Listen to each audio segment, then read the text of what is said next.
This podcast is brought to you by Radio 786. By now, if you've been following the news and keeping up with this program, you would have heard that we've been talking a lot about allegations that were made by a KZN police commissioner, Nhlanhla Mkhwanazi. He's the top cop in that particular province. He's been moaning about the fact that the Minister of Police had shut down a political killings task team. That task team in KZN and in Gauteng, he argues, has been getting a lot more closer to a criminal conspiracy, a cabal that exists, a cartel that imports drugs from South America, then processes it in Gauteng, and then distributes it around the country. And he says it is this cartel that the minister sought to protect when he had, moved to shut down the political killings task team. The police commissioner says at the time that this decision was taken, he was on leave and had not been consulted. The man sent to go and shut it down and had also gone to retrieve dockets from KZN was General Shadrack Sibia, who is the former head of the Hawks and also served currently as the Deputy Police Commissioner for Crime Detection, so head of detective services in this country. He has now also been placed on special leave, much like the minister, as they are all somehow implicated in these allegations, which will now be tested through a commission of inquiry. That Commission of Inquiry, of course, has 6 months within which to complete its work and give feedback on whether or not the minister is compromised and had potentially lied to Parliament, as many suspect we think he has, when he claimed that Mr. Brown Mkhwanazi is a man he did not quite know, which later he admitted is a comrade but not an associate, whatever that means. The Brown Mkhwanazi relationship is key because it is Nhlanhla Mkhwanazi, the KZN top cops, assertion that there's a close link between the minister, or communication between the minister and this Mkhwanazi character, who in fact is seen as an intermediary on behalf of between the minister and this character called Vusimuzi Kat Nhlanhla. Nhlanhla is ingratiated in tender choppaniers and, alleged criminality. Is currently being accused of wanting to have his girlfriend killed. There's been some reports about him having previously shot and killed his own friend as he had built his empire, in seeking to, of course, ingratiate himself in South African society, and equally that means having contacts within government and the police. What all of us are uncertain about is to what extent, this is indeed a rot within the police. So do we trust the police is one element of it. And the other one, of course, is who really are the good guys. And Professor Steven Friedman has written something on this, and he now joins me on the line as political analyst, of course, Prof. Steven Friedman. Good morning and welcome. Good morning, Tashi. Thank you. I've been having spoken, of course, to a number of people, those within SAPS, out of SAPS, previously associated with SAPS, the political guys, and so on and so forth. And I'm nowhere closer to determining, who the good guys are here. Well, I think that means you're paying attention. I don't think anybody serious knows who the good guys are here, because, two things are possible. I mean, we know that corruption is a problem in this country. We know that, people who, with motives, which we'd call bad motives, use their contacts with police officers. On the other hand, we know that it's a very common tactic in factional battles to claim that people are corrupt, whether they are or not, to get them out of the way.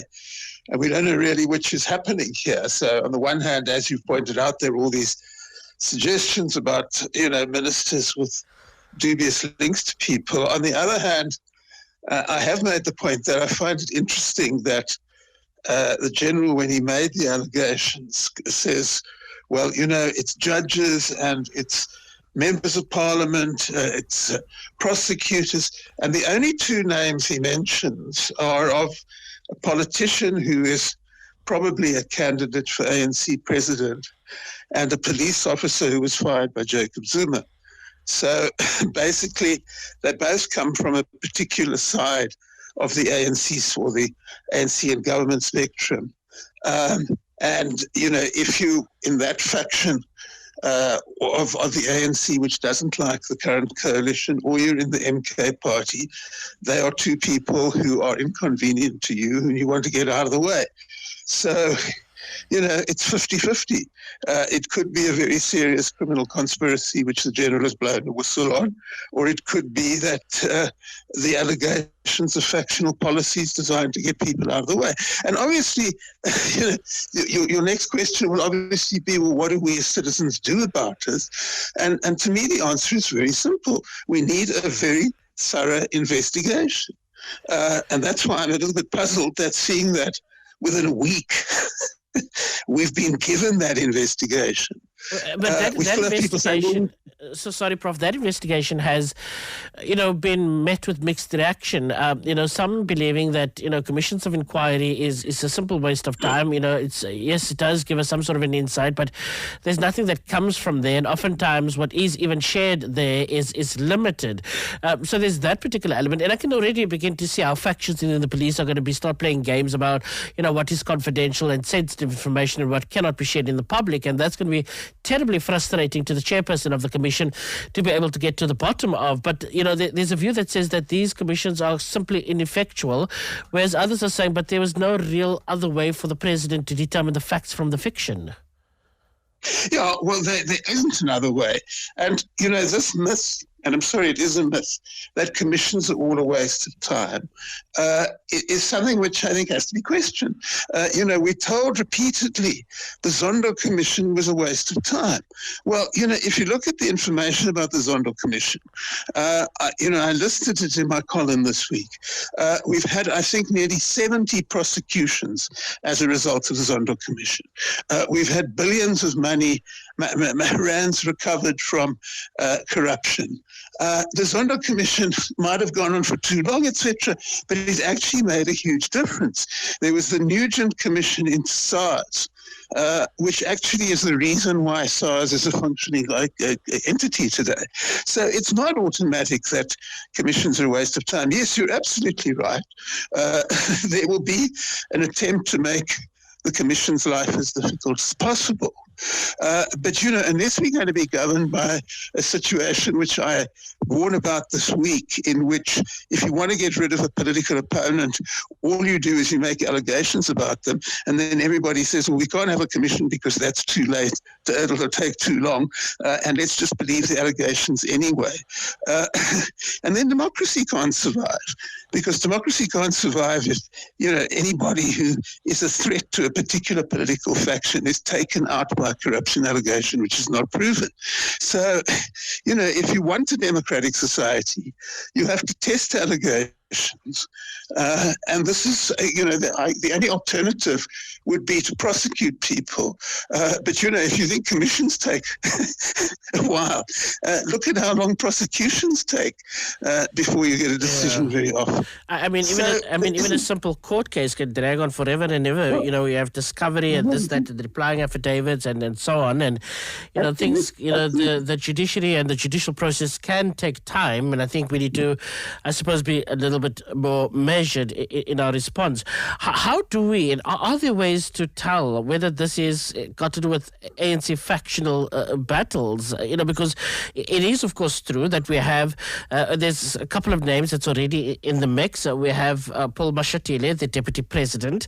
Then Senzo Mkhudu's name has been in the mix somehow, somewhere. But Patrice Motsepe's name seemingly made rounds as well. And so I didn't know. Then I'm conflicted or confounded rather by the reality of a dwindling support for the ANC, which I'm not certain if it was to receive a little bit of a bump during the upcoming municipal elections, but I suppose the general elections coming up in 3 to 4 years from now is going to be the key focus. And with an ANC conference somewhere tucked in between there, what is the fight about really? Well, if you want to know part of what we need in this situation, I think that, if we had, quite frankly, journalism which was more balanced, more thorough, looked at both sides of the story, then we would be helped. And let me give you a concrete example in this particular case of something which where I think we're being let down. You mentioned in your introduction quite correctly this political killings task force in KZN. And if one simply looks at that, the impression is being created that a task force which was dealing with a very serious problem was closed down in order to protect people. Now, there is another way of looking at this, which has been virtually ignored, which is that a very prominent violence monitor in KZN says that the political killings task team was basically a corrupt hit squad, which was designed to falsely accuse people in order to protect the real perpetrators. Now, I'm not saying she's right. I'm not that kind of monitor. But what I am saying is that her claims, because they're not just some random individual, this is a person who's been researching these issues for 25 years, that her claims should at least be looked at, taken seriously, and investigated. And we should hear that side of the story as well. Similarly, there's no interest in the possibility that what this could be, and I'm not saying it is, but as I said earlier on, it's possible.